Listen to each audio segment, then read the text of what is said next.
யான்றான் எனும் சொல் இரண்டும் கெட்டாலன்றி யாவருக்கும் தோன்றாது சத்தியம்.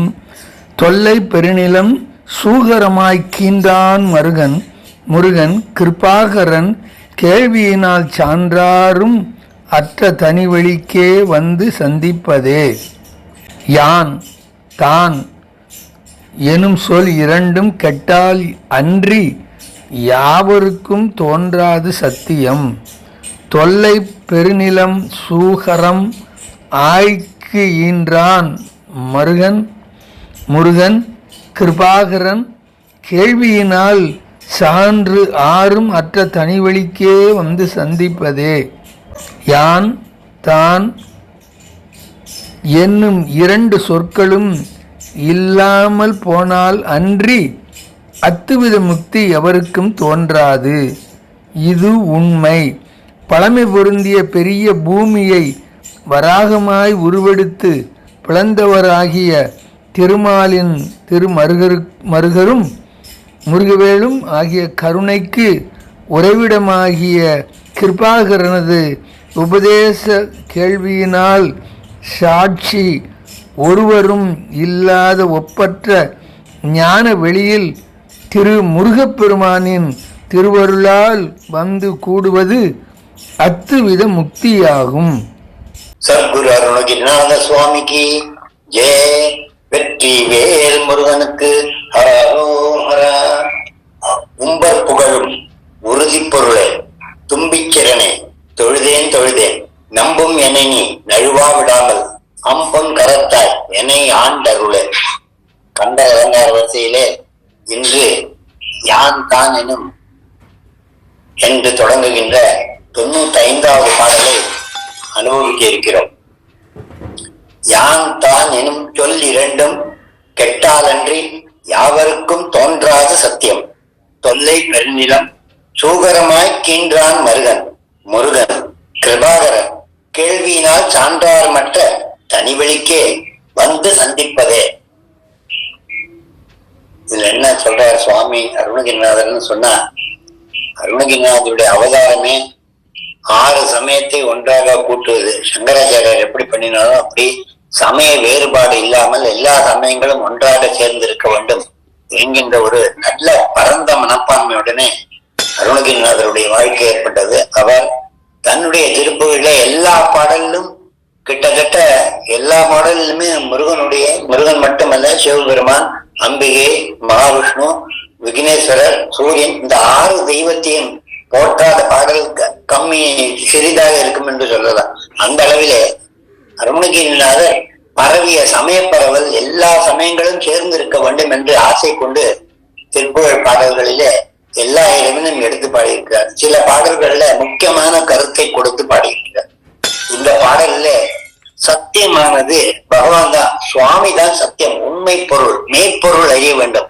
இந்த விஞ்ஞானம் வெளியில, மெய்ஞானம் உள்ள ஆத்மத்துக்குள்ளே இருக்கிற ஆத்மாவாகிய இந்த பரமாத்மா எப்படி இருக்கு, நமக்குள்ளே இறைவன் இருக்கானே, எல்லா இடத்திலும் பறந்து இருக்கின்ற இறைவன் நமக்குள்ளேயும் இருக்கிறார். நமக்குள்ளே இருக்கிற இறைவன் நான் தான் தெய்வம், அகம் பிரம்மாஸ்மின்னு நினைச்சுக்க கூடாது. நான் தான் தெய்வமாக இருந்தாலும் நான் பிரம்மன் அல்ல. ஏன்னா எங்கிட்ட அகங்காரம் அம்மகாரம் இருக்கு. நான் என்று நினைக்கும் போதே அகங்காரம் அம்மகாரம் வந்துவிடும். இந்த அகங்காரம் அம்மகாரம் ரெண்டும் இல்லாமல் போனால் சத்தியம் என்ன என்பது நமக்கு புலப்படும். எது சத்தியம்? இறைவன் இரண்டர கலந்திருக்கிறான். எல்லா இடத்திலும் பொது வெளிக்கே, எல்லா வெளியிலும், பரந்த வெளியிலே எல்லா இடத்திலும் இறைவன் பறந்து இருக்கிறான். உள்ளத்துக்குள்ளேயும் இருக்கிறான், ஆத்மாக்குள்ளேயும் இருக்கிறான் என்பதை எடுத்துக்காட்டி இந்த பரதத்துவத்தை சொல்லக்கூடிய இது கட்டாகாசம் மட்டாகாசம்னு 2 சொல்லுவாங்க. கட்டத்துக்குள்ளே, பானைக்குள்ளே காதை வச்சோம்னா பிரணவாகாரம் கேட்கும். அதே மாதிரி பிரபஞ்சம் பூரா பிரணவாகாரம் இருக்கு. அந்த பிரணவாகாரம் அணைஞ்சு போச்சுன்னா பிரளயம் உலகமே போய்விடும். அந்த பிரணவாகாரத்தை, அதுதான் சத்தியம், அதுதான் தோன்றுகின்ற சத்தியம். அதைத்தான் சுப்பிரமணிய சுவாமி சிவபெருமானுக்கு உபதேசம் பண்ணார். எல்லா தெய்வங்களும் அதை தேடித்தான் போகிறது. யான் தான் எனும் அகங்காரம் மமகாரம் என்னும் 2 சொல் கெட்டால், இரண்டும் கெட்டால் அன்றி அது தொலைந்து நம்ம இடந்து போக விடாமல் இருந்தால், போய்விட்டால் அழிய நமக்கு யாவருக்கும் எல்லாருக்கும் தோன்றாது சத்தியம். சத்தியமானது நமக்கு தோன்றாமல் போய்விடும்.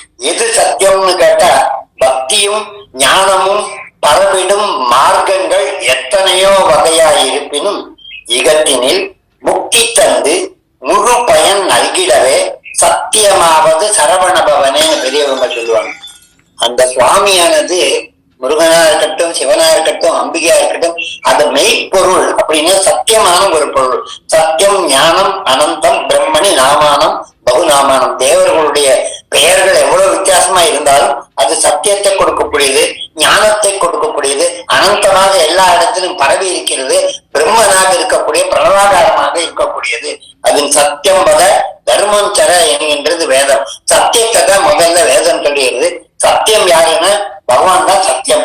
அந்த தொல்லை பொருள், அந்த தொல்லை பொருள் யாரும் அடைய முடியாத அந்த தொல்லை பொருள், அந்த தொல்லை பொருள் எங்கே இருக்கிறதுன்னு தெரியல.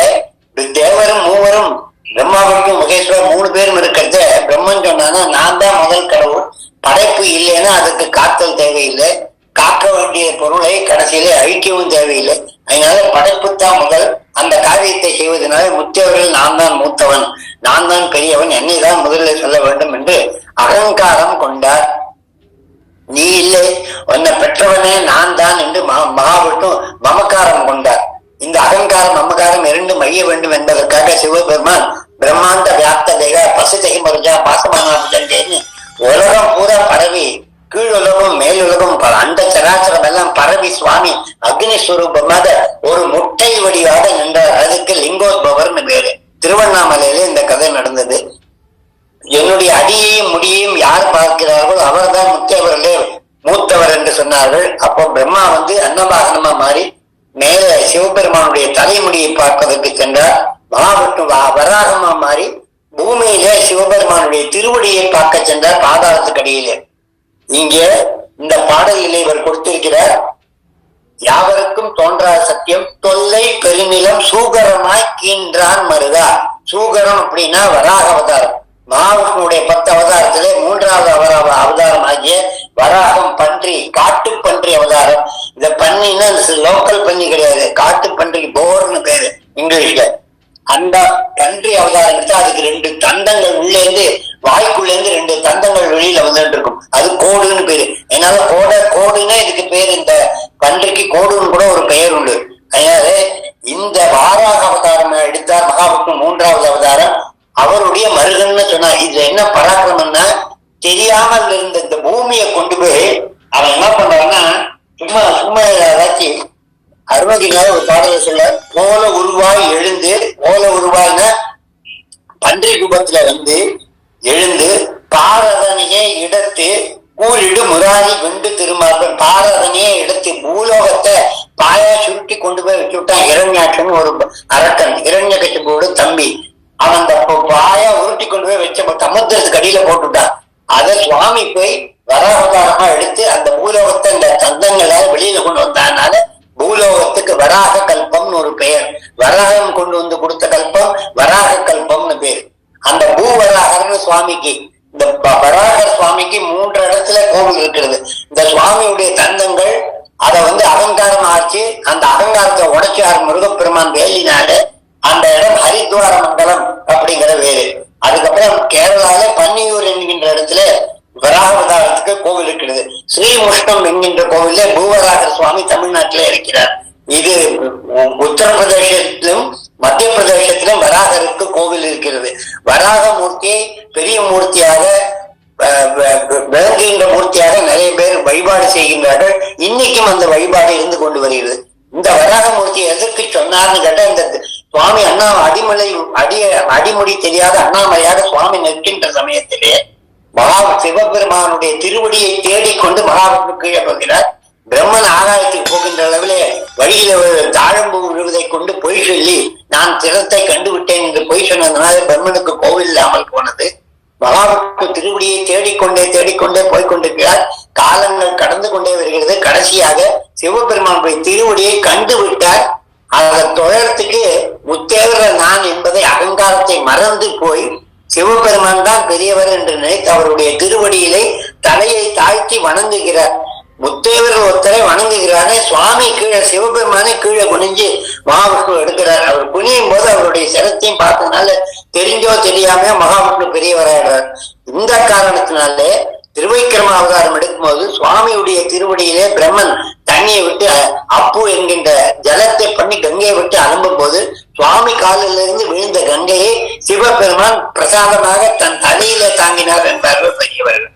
இதுல என்ன தெரியுதுன்னா, மகாவிஷ்ணுவை சிவபெருமான் இரண்டு எப்பொழுதும் பூஜை செய்து வருகிறார், சிவபெருமானை மகாவிஷ்ணு பூஜை செய்து வருகிறார். இதனால சமய வேறுபாடுகள் இல்லை, எல்லா தெய்வமும் ஒன்றுதான் என்பதை காட்டுவதற்காக இந்த திருவண்ணப்பட்டது.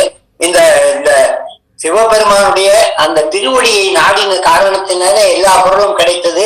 அந்த திருவடியானது சத்தியமான ஒரு திருவடி. இத போன பாடல்ல அருணகிரிநாதர் சொல்லும் போது இங்க சொல்ற, அவ தெள்ளி ஏனல் கிள்ளையை கள்ளச்சிறுமியை வள்ளியை வேற்றவன் தாழ் வேட்டிலை, அவன் தாழ முருகப்பெருமானுடைய திருவடியை வேட்டலை.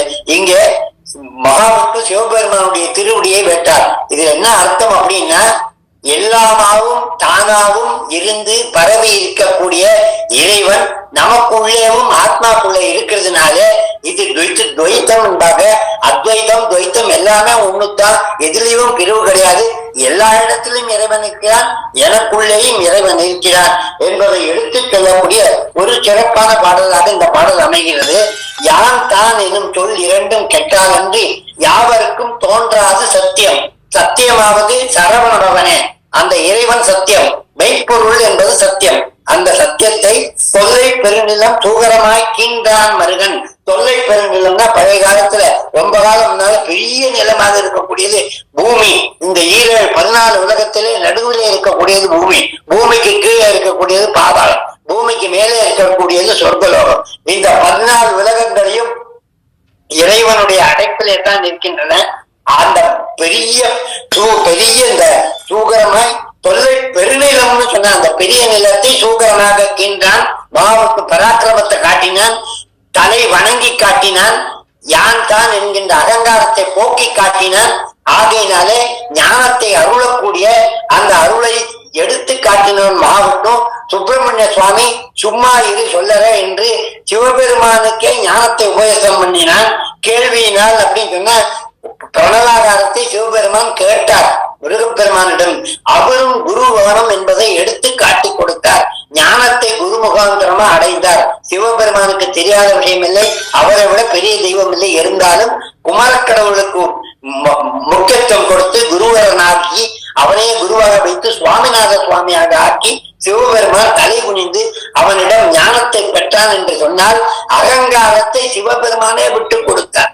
நான் அகங்காரம் எனது என்கின்ற இரண்டையும் விட்டுக் கொடுத்து சிவபெருமான முருகனுடைய திருவடியிலே பணிந்தார், மகாவிஷ்ணுவும் சிவனுடைய திருவடியிலே பணிந்தார். இதுல என்ன தெரிகிறதுனா, பணிதல், நம்மை சமர்ப்பித்து இறைவனிடம் பணிந்தால் இறைவன் ஆகலாம் என்பது அந்த சத்தியத்தை உணர்த்தக்கூடிய பாடல் இந்த பாடல்.